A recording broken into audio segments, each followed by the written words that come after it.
이 효도 효자예요. 효도 효자. 이 효공이 진효공이 들어서면서 나는 진목공의 폐업을 다시 내가 회복하겠다. 이 나라를 바로잡고자 인재를 구하노라. 그러니까 그때서 공손왕이 당당하게 합니다. 진나라로 도망가는 게 아니라. 그래가지고 거기에 있는 그 환관을 구워 삶아가지고 진효공을 만나요. 만나는데 첫날 얘기를 하는데 오황 이 옛 5 황제들, 그러니까 황이라는 게 아주 그 뭐 옛날에 그 뭐 신농시 얘기들 이런 걸 쫙 읊어요. 그러니까 진효공이 꾸벅꾸벅 조는 거예요. 듣는 척하다 꾸벅 조는 거예요. 그리고 이제 첫 면담이 끝났어요. 그래가지고 그 환관한테 네가 추천한 사람이 별로더라. 그러니까 얘가 와서 아이고 한 번만 더 기회를 달라고. 한 배를 더 기회를 줬어요. 그때 그 다음에 와서 뭐 문무주공의 사망의 이야기를 중국에 그 쫙 읊어요. 그러면서 이렇게 정치를 해야 되는 거 하니까 또 줘. 그래가지고 야, 너 가망 없겠다.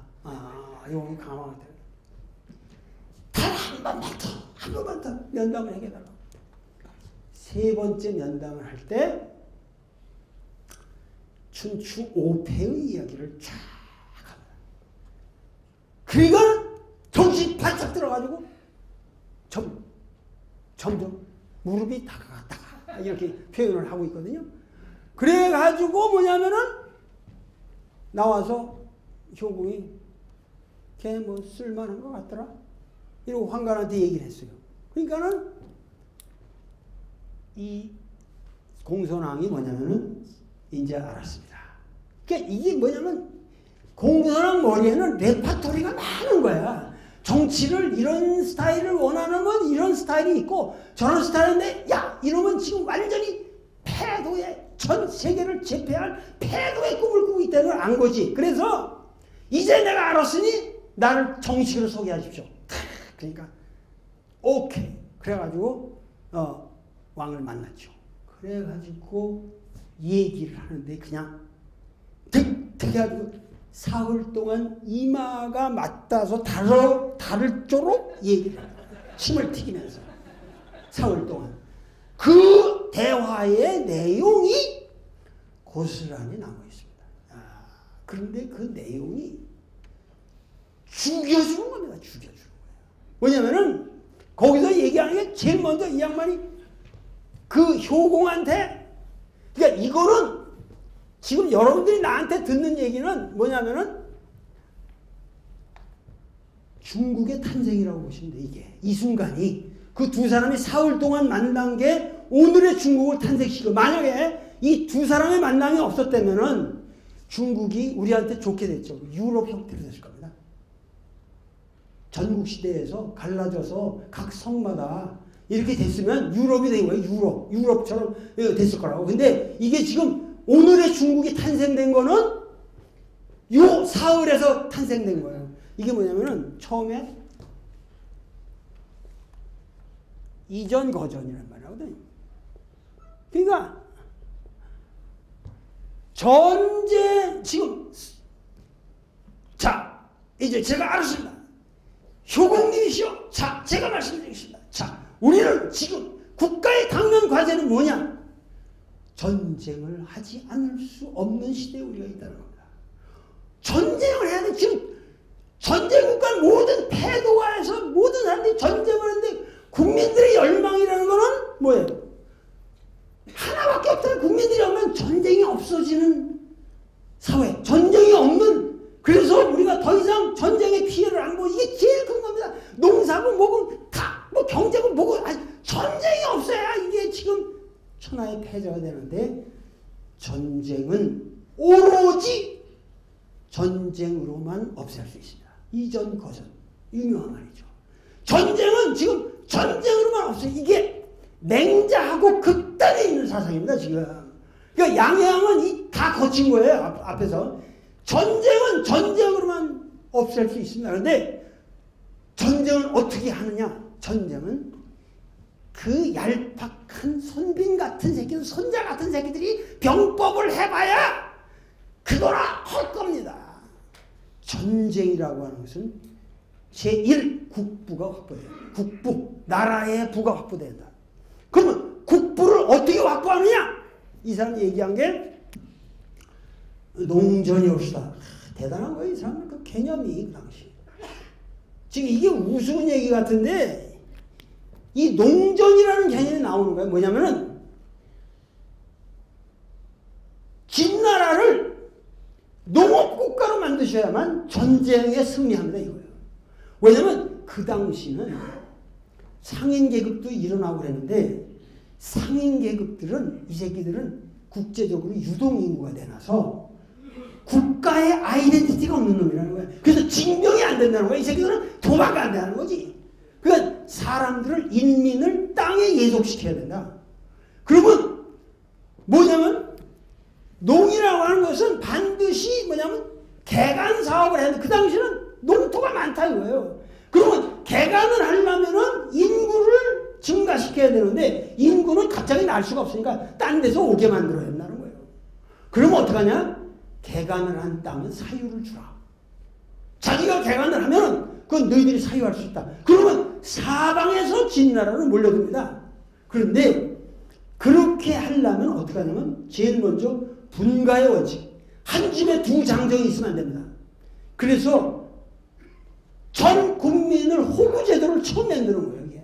대단한 거예요. 그래서 진나라 전 국민을 호구로 조사를 해서 그러니까 장정이 한 집에 둘 있으면 반드시 분가하면 죽여. 분가시키는 거. 지금 뭐냐면 소가족 다 대가족이었단 말이야. 껴안고 살면 안 된다는 거야. 분가를 시켜서 결국은 땅을 개간케 만들어야 된다.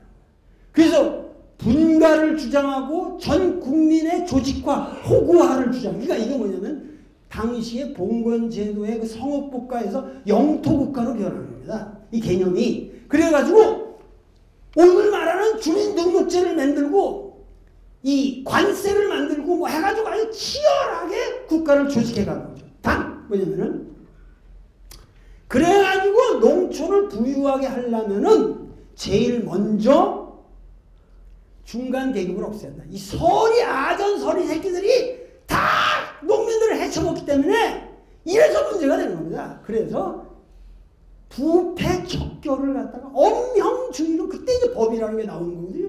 그래서 상황의 이 법치주의라는 건 이건 위대한 거예요. 근데 그래가지고 뭐냐면 완전히 그 중간 계급들을 없애놓은. 그리고 법 아래는 모든 사람이 공평해야 됩니다. 그래서 왕 한 사람을 제외한 법의 근거가 그 대신 왕밖에 없었기 때문에 왕 하나를 제외한 모든 사람은 법 아래 평등입니다.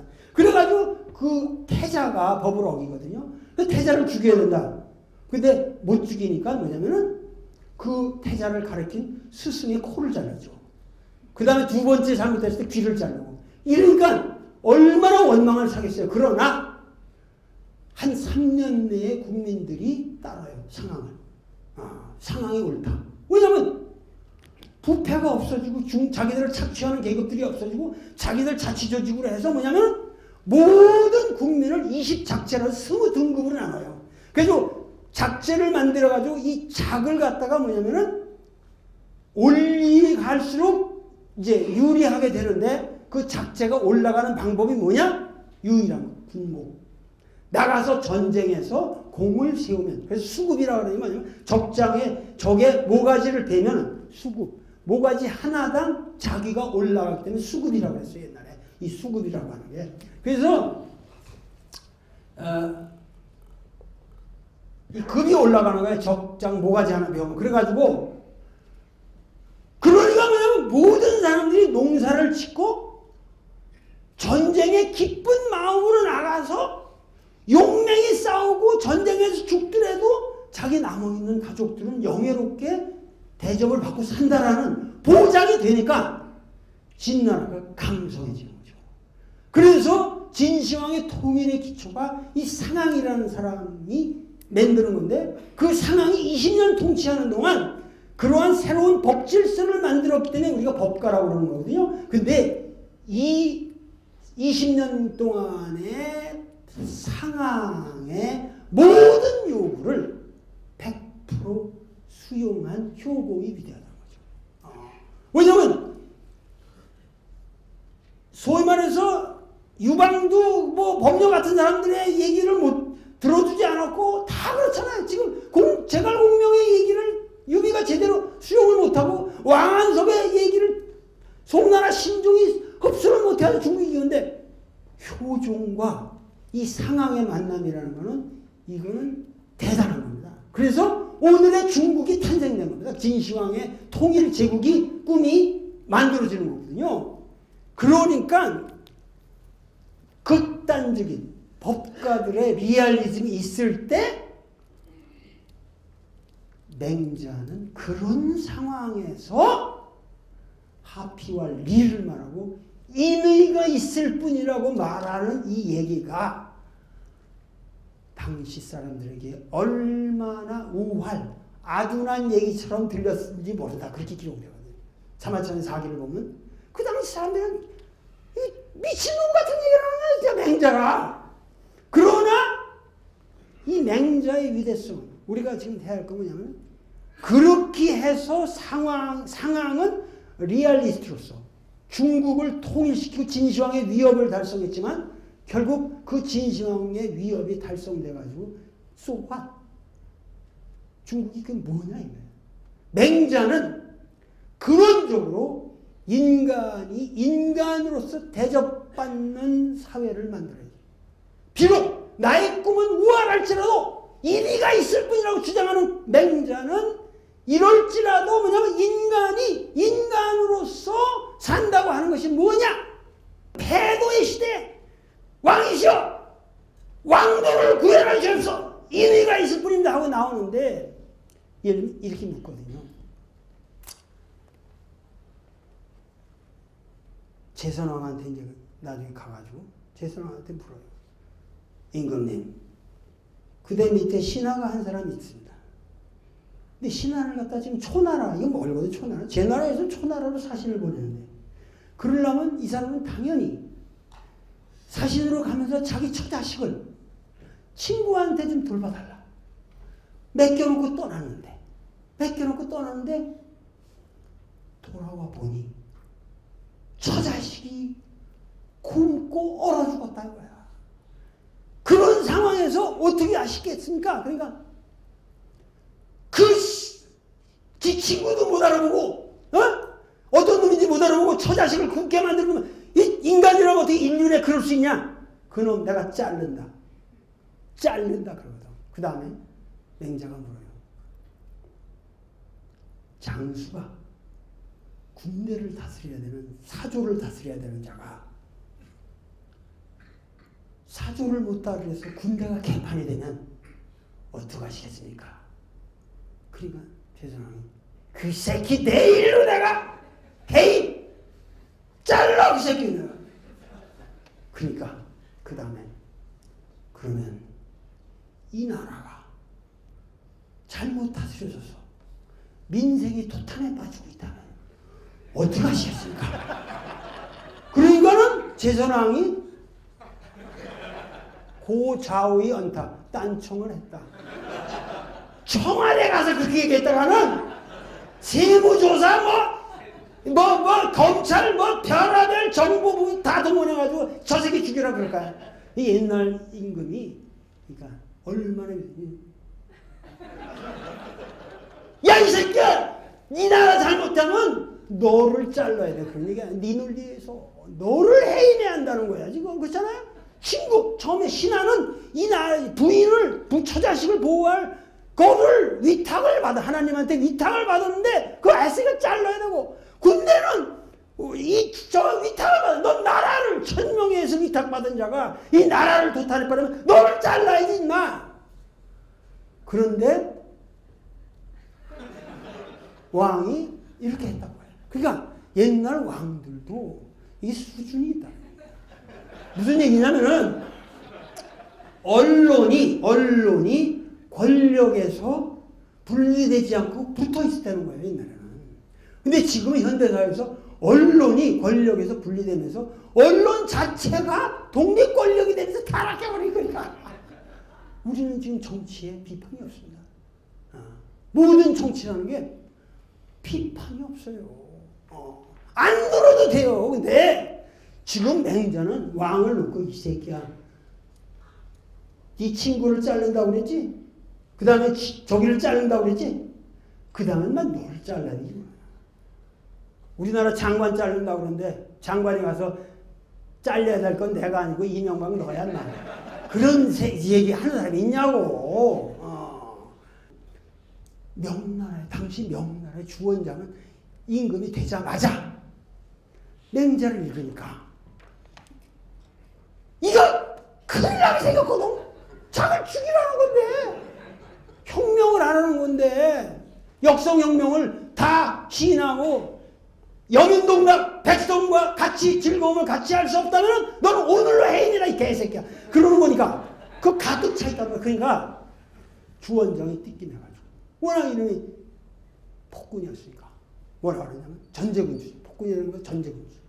주원장이 야! 이거 맹자 이 새끼가 지금 있으면 내가 볼기를 칠 텐데! 그래가지고 유곤순이라는 사람한테 명령해가지고 맹자 저루를 만듭니다. 그래서 맹자를 다 잘라버렸어요. 왕에 대해서 욕한 거 다 잘라버렸어요. 그래서 그게 그러는 거고. 일본은 또 어떤 줄 아십니까?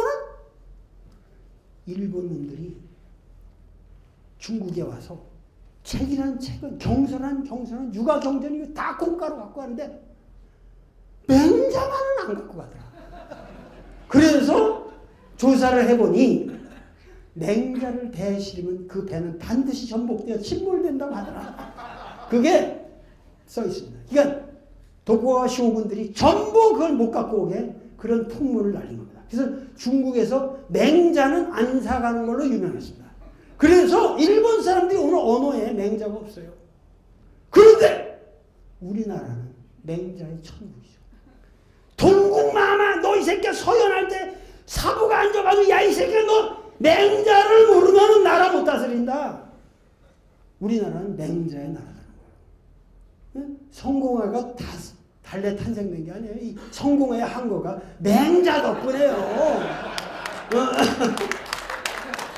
아니 이게 역사가 그렇게 된 거예요. 그게 역사가 이런 걸 알면은 진짜 이게 거짓말 같은 얘기가 아니라니까. 이게 뭐냐면 맹자의 혁명 사상을 수용한 나라가 우리나라예요. 그 정도전인 뭐냐면 재상 중심으로 왕권을 제약하는 3사의 공론을 거치지 않는데 그러니까 재상 중심의 나라를 구상을 했는데 방언이는 그럼 큰일 난다. 왕권을 강화해서 지금 고려해서 이 고려 자체가 이게 분권적인 형태가 너무 강해서 이걸 집권적인 이걸 만들어야 되는데 그래서 다 정적을 죽이고 사병을 혁파하고 지금 나라를 그냥 묶어야 되는데 정도전이가 그렇게 하니까 삼봉 보고 야 너 죽어줘야겠다. 그래가지고 제1차 왕자연한테 죽이는 거거든요.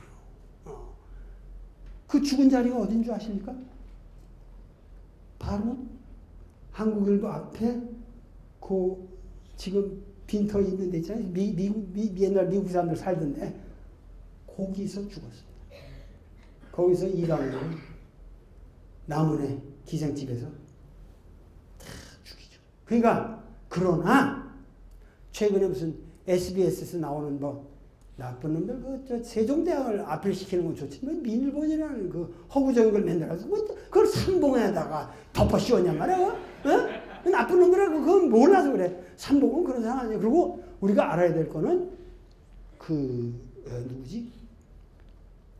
이방원이가 삼봉을 죽였어도 그건 부득이했던 거고 삼봉의 아이디어를 다 수용했습니다. 그래서 조선 왕조는 어디까지나 뭐냐? 신권이 강화된 나라죠. 귀족 정치죠. 어떤 의미에서. 왕권 정치가 아니에요. 그래서 항상 당쟁과 당파가 그렇게 끊이지 않았던 거고 그만큼 뭐냐면 중국의 전제주의나 이런 거랑 다른 거예요. 그러니까 우리나라는 끊임없는 맹자 정신이 살아있죠. 그래서 그래서 뭐냐면 그곳에 의해서 뭐냐면은 한원당 뭐 김경필이고 뭐 쭉 내려와서 조광조까지 내려오고 조광조의 그 살인의 정신을 퇴계가 받아서 아까 말했듯이 저런 사단론을 외치게 되고 그런 것이 쭉 내려와서 그 이제 와서 동학혁명이 나오고 그 다음부터 20세기에 와서 3.1운동 이래로 젊은 학생들이 패기를 가지고 기야!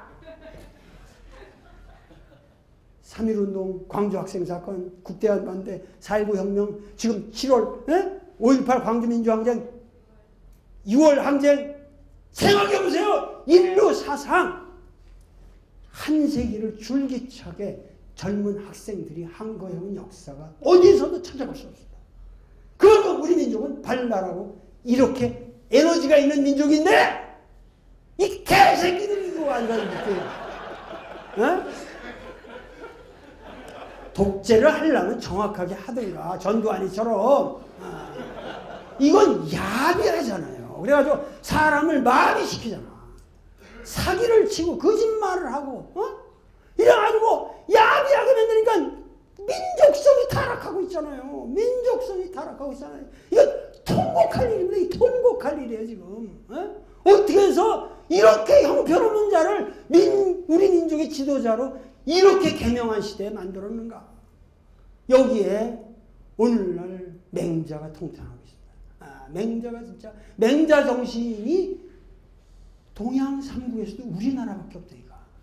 그렇게 해서 조선 왕조가 어떻게 태어난지를 아셔야 되고 이러한 흐름 속에서 우리 역사는 유니크한 어떤 정신을 구현하고 있다. 한 말씀을 말씀드릴게요.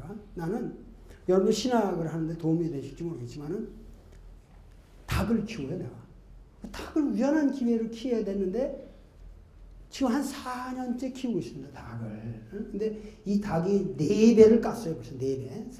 4배를 깠는데 그 닭을 키우면 말이죠. 닭을 키우면은 많은 걸 배워요. 많은 걸 배워요. 개는 아무리 키워도 안 배워요. 왜냐면 개새끼는 사람 말을 알아들으니까 사람 하는 행동대로 하거든. 그러니까 좋다고 그러고 페트를 키우면 안 돼요. 닭은 페트가 아니죠. 이거는 자연. 천명을 받는 애들이야. 인명을 받는 애들이 아니라. 개는 인명을 받는 애들이에요. 이거는. 그래서 이거는 저열한 인간이라고. 이거는. 이건 개는 키우면 안 되는 거야. 이거는 저열한 인간이야. 근데 닭은 불러도 내가 그래서 닭을 잘 살펴보면은 천명을 깨달았어요. 그래서 난 천명지성이 뭔가, 난 이거를 중용의 천명지성이 뭔가, 이걸 닭을 키울 수 있겠다. 근데 한 말씀만 말씀드리면은 동양에서 가장 중요한 개념은 다성 유영모 선생도 그런 말을 했지만은 나는 그 효라는 말이 이게 굉장히 의미 있는 말이라고 생각합니다. 왜냐하면 효라 그러면 여러분들 효 그러면 자식이 부모한테 효도 하는데 이런 걸 효로 알아요. 근데 공자한테 효가 뭡니까 하고 누가 그랬지? 맹무백이라는 사람이 묻습니다. 물인가? 공자가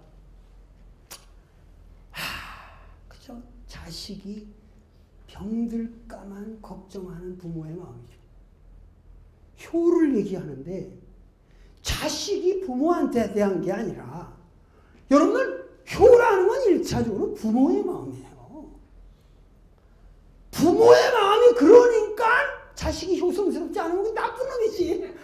그렇잖아요? 그러니까 효가 뭡니까 하고 노나라의 대부 실권자인 맹무백이 불러다가 공자한테 묻는데 그죠? 자식이 병들까 걱정하는 부모의 마음이죠. 그러니까 애들을 키워보면은 여기 성공에는 또 마음에 드는 게 다 결혼을 하셔서 마음에 그 결혼 안 하는 신부라는 건 이건 인간을 잘 이해를 못해요. 근데 이 소위 말해서 자식을 키워보면은 애들 정말 이거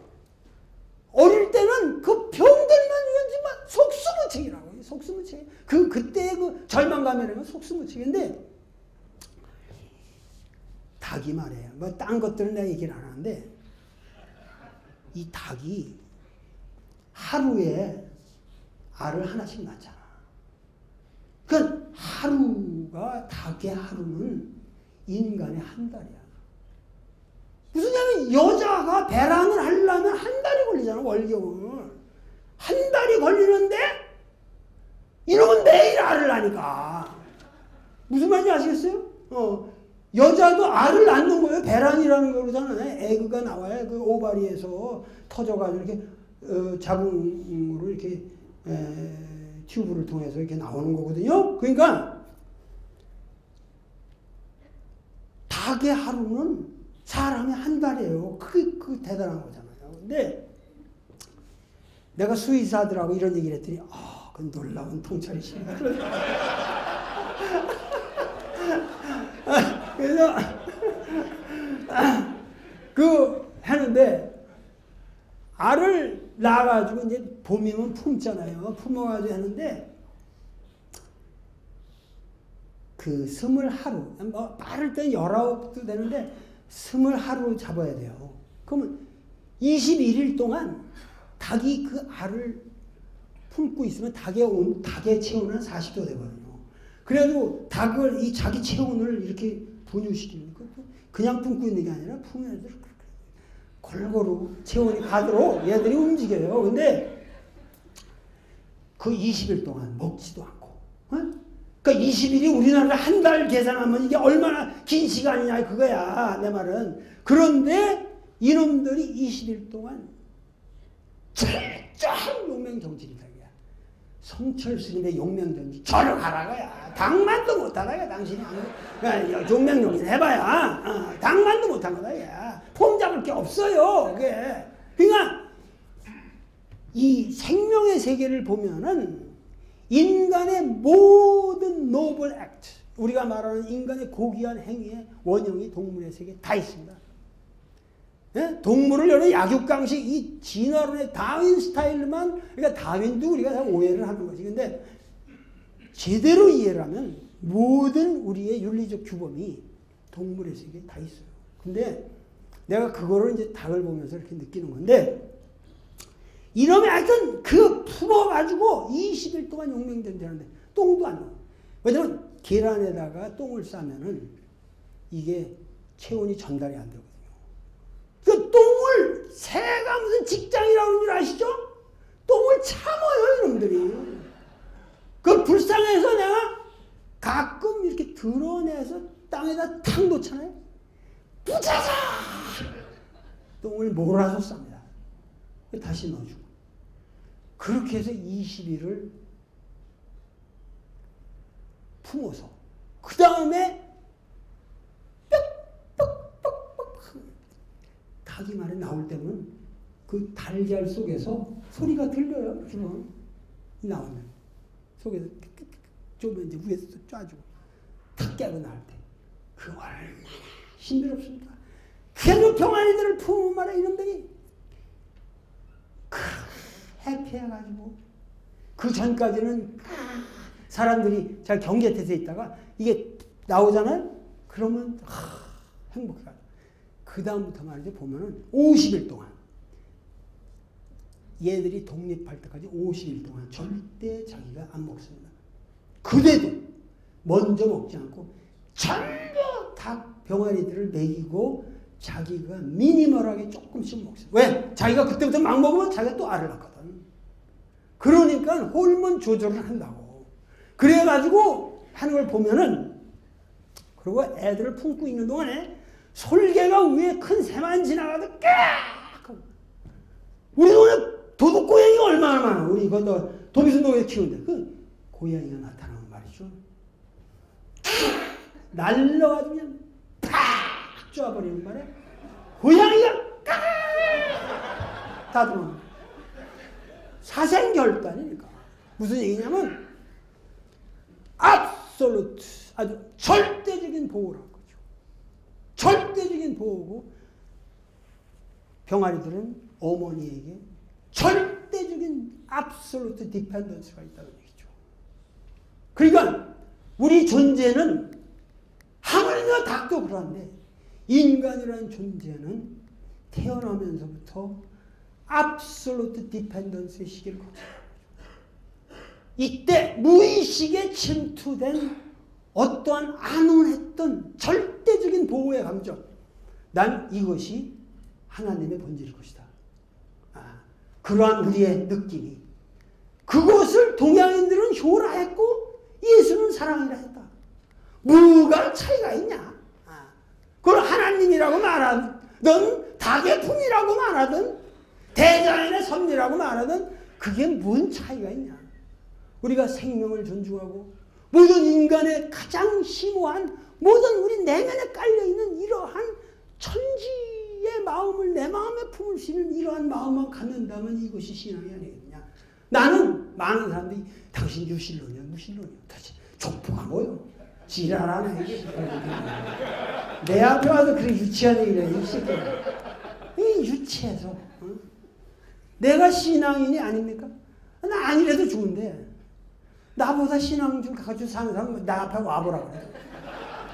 그게 소위 말해서 근원적으로 우리 민족이 너무 유치하다 이게 사고가. 이게 뭐냐면 서구적 사고에만 매몰되어 있으면 신의 문제를 얘기했어. 존재 문제. 왜 신이라는 건 존재는 서로 빠진 존재냐 이게 신이라는. 아까도 말했지. 그건 이성의 대상이 아니라 지금 정의 문제 아니에요. 우리 느낌의 문제라는 얘기야.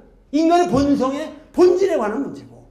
그러기 때문에 이러한 문제들을 우리는 총체적으로 다시 검토해서 새로운 철학을 만들어야 된다. 그러기 위해서 나는 아무것도 안 하고 지금 내가 학문에만 열중하는 거지. 나 딴 거 다 싫다.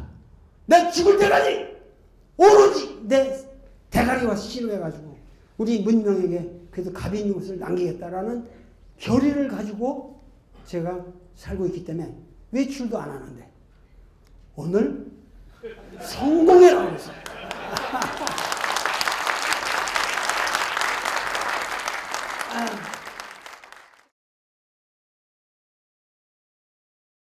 공산주의, 중국 공산주의 혁명이라는 것은 어디까지나 막시즘을 토대로 한 겁니다. 그런데 자기는 뭐 혁명 과정에서 이 사람이 뭐 그 수호지라든가 삼국지 같은 것도 많이 민중 동원하는 데 쓰고 뭐 그 전통적인 요소가 많이 있고 뭐 한시도 잘하고 그러지만은 가장 결정적인 거는 이제 그 막시즘에서는 그 혁명의 주체가 농민이 될 수 없다고 그랬는데 이제 그 마오는 그걸 갖다가 혁명의 주체를 농민으로 바꿨다는 게 거의 서구에서는 상상 못했던 어떤 새로운 이론이었죠. 그래서 세계적인 주목을 끌고 또 그것에 의해서 그 막시즘이 마오이즘이 성공을 한 건데 그 문제는 마오이즘이라는 게 막스는 그러니까 마오는 말이죠. 그 혁명을 이루기까지의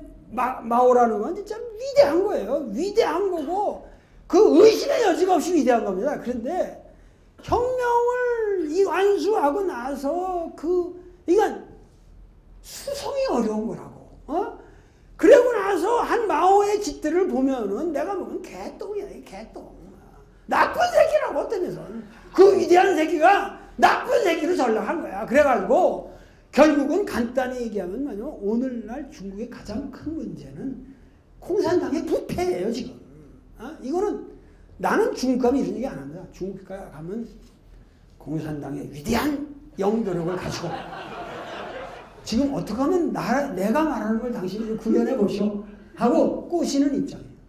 그래서 나는 중국 공산당을 포용하고 인정합니다. 나는 사실 왜냐하면은 우리나라의 가장 큰 문제가 리더십의 해체거든요. 근원적인 권력이 해체돼가지고 권력을 올바르게 쓰려고 해도 그 권력이 분산돼가지고 뭘 해볼 수가 없는데 중국은 아직도 뭐냐면 권력이 집중되어 있는 걸 잘 활용만 한다면 지금 말씀하시는 모든 아까 동양적 가치든 뭐한데 중국 사람들이 너무도 동양적인 내가 말하는 이런 중용적 가치라든가 이런 걸 훼손시켜 왔기 때문에 지금 얘들이 만들지를 못하고 있는 거예요 지금.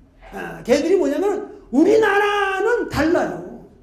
우리나라는 왜 지금 한류가 왜 중국 가서 왜 한류 우리는 젊은 애들 보고 야단치지만 우리 텔레비를 보고 드라마를 보면 그냥 며느리가 시어머니가 며느리 야단치고 뭐 맨날 부모 눈치 보느라고 울고 불고 하는 것들이 중국 사람들이 보면 먼 옛날 얘기거든. 아니 일본 사람들이 왜 미치게 해요? 일본 여자들이 말이야 한국 드라마 보면 야 우리도 저렇게 당당한 시어머니 노릇하고 살아야 되는데 우리가 왜 이렇게 살았지? 한국은 이 유교적 독성이라는 게 굉장히 깊게 살아있는 나라입니다. 그래서 한류가 되는 거예요. 그러니까는 우리는 지금 내가 말하는 나는 뭐냐면 한국이야말로 이런 지금 내가 말한 건 맹자는 지금 맹자를 아까 질문하신 쪽에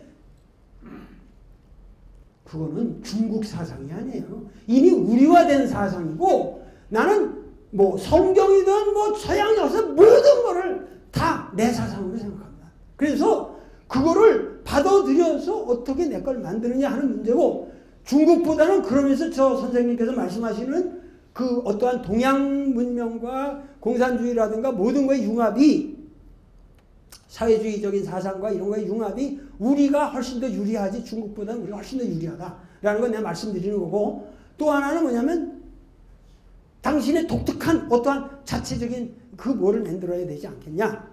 제가 70을 기준으로 해서 몇 년 안 남았어요. 70까지는 내가 더 공부를 하고 70 이후부터 제가 쓰겠습니다.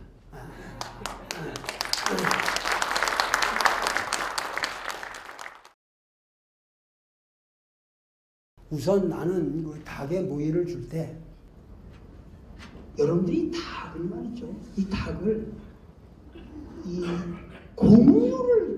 닭을 생각하면 난 공유를 생각한다고. 근데 닭은 태생이 인도의 밀림입니다.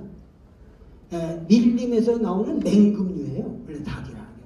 지금 닭의 진화 과정을 보면 이게 또 당론이 나와야 되는데 이 닭의 진화 과정을 보면 이게 공룡의 유일한 지금 후손이거든요. 여러분 닭을 털을 다 뺏겨놓고 걸어가는 걸 보세요. 공룡하고 살 똑같아요. 그래가지고 고개 찌쭉하고 이거 진짜 공룡. 그래서 옛날에 뭐냐면 그 주라기 시대에 지금 뭐냐면 이게 지금 이 뭐 부닥쳐가지고 이게 해성이 부닥쳐서 공룡이 멸절했다는 게 지금 이 정론인데 그때 유일하게 작은 공룡도 여러 가지가 있습니다. 작은 익룡이 살아남아서 오늘날 닭으로 발전된 겁니다. 이것이 이제 그 진화로 해서 거의 정설이 됐거든요. 그런데 이놈들이 뭐냐면은 이 닭이 뭐냐면은 그러기 때문에 맹금류이기 때문에 돼지보다 더 잡식해요. 다 먹어요. 그렇기 때문에 나는 어디 가나 식당을 가든 뭘 가든 긁어 모으기 맨날 그거 갖고 다니면서 남는 거 긁어 모으기 바빠요. 그래가지고 사료를 안 주고 별아벨 르무거든 난 다 모아다가 잘 쓸어가지고 조를 좀 사다가 섞어가지고 비빔밥을 잘 만들어서 주면은 환장해서 먹어요. 그래서 나는 사료가 없이 우리 집에 지금 막 쓰레기가 일치 안 나와. 쓰레기가 일치 안 나와. 뭐 하나면 다만하게 껍질을 벗겨도 다 먹고 뭐 모든 거 다 먹어요. 다. 웬만한 뼈도 싹 갈아주면 다 먹고. 그러니까 이 닭이라는 거는 그렇게 잡식인데 아침에 줘야 돼.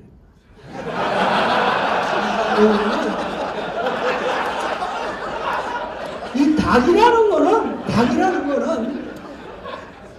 닭이라는 건 여러분들 이게 좀 내가 이왕 재미난 질문이 나왔기 때문에 내가 에집트에 투탕카문을 가서 보고 힌트를 줬어요. 투탕카문. 여러분 투탕카문 아시죠? 에집트의 그 신앙조의 아주 대조인데 그 벽을 보면은 원숭이가 쫙 일렬로 그려져 있어요. 사방으로 딱 눌러. 근데 보면은 원숭이가 조시 서 있는 거예요. 이게 개코 원숭이라고 해서 새벽마다 이놈이 조시 딱 쓴대요.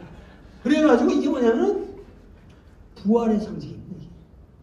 아침은 부활하는 거죠. 그러니까 우리 투탕카몬을 묻으면서 투탕카몬 황제시오, 개코 원숭이의 젖대가리처럼 부활하셨어 이거거든요. 근데 그래가지고 쫙 해라는데 뭐냐면은 이게 뭐냐면은 이게 좀 과하게 얘기를 하면은 도봉산에 춘성스님이라고 옛날에 살았어요. 근데 이 양반이 저 도봉산 그 무슨 절이죠? 망월사에서 쭉 이렇게 나오시는데 맨날 옛날 그 시외 버스에 이렇게 저기 하는데 오면 전도사고 주 예수를 믿으시오, 예수를 믿으시오 이렇게 댕기는 거예요. 그러니까 춘성스님 앞에 가가지고 예수를 믿으시오, 죽었다 부활하신 우리 예수를 믿으시오 그러니까 그런 내 좆대감지구만. 나는 하루에도 몇 번이나 죽었다 살아나고 죽었다 살아나고. 그러니까 이 춘성스님의 유명한 얘기인데 일맥상통한다. 무슨 얘기냐 하면은 부활이라고 하는 이것이 신화적인 고대 모든 신화의 부활이라고 하는 건 죽음과 부활이라고 하는 건 모든 고대의 그야말로 칼 구스타프 융이 말하는 아키타입인데 그 충분히 설명 가능합니다. 근데 왜? 아까도 얘기했지만 닭을 보세요. 닭을 보면 지금 암탉이 10마리가 있는데 수탉이 4마리가 있다. 못 살아요. 닭은 수탉 하나가 암탉을 반드시 10마리를 건너야 됩니다. 그렇지 않으면 대싸움이나. 무슨 얘기냐면은 하루에 10마리를 하면 알이 전부가 유정납니다. 정확하게 쏜다 이거예요. 사정을 해주는데 10마리를 하루에 그것도 몇 번 사정을 해가지고 매일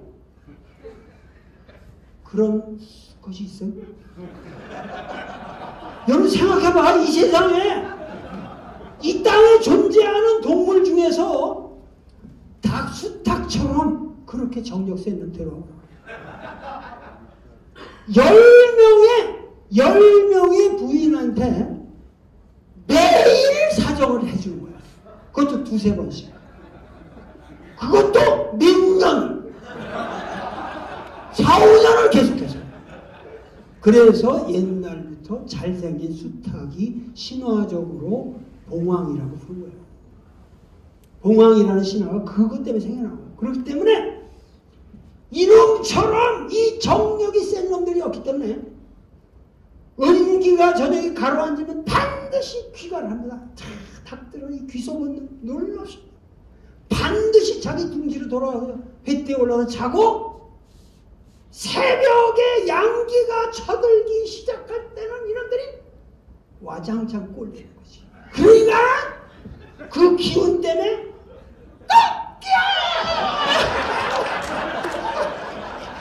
아니 새벽 5시만 되면 이놈들이 왜 수탉이 이렇게 저기를 하겠냐 이거야.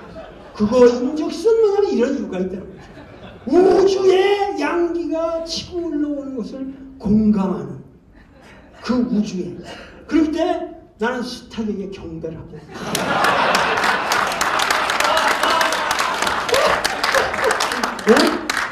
그러니 그 울고 난 놈들한테 아침에 모기를 드려야죠.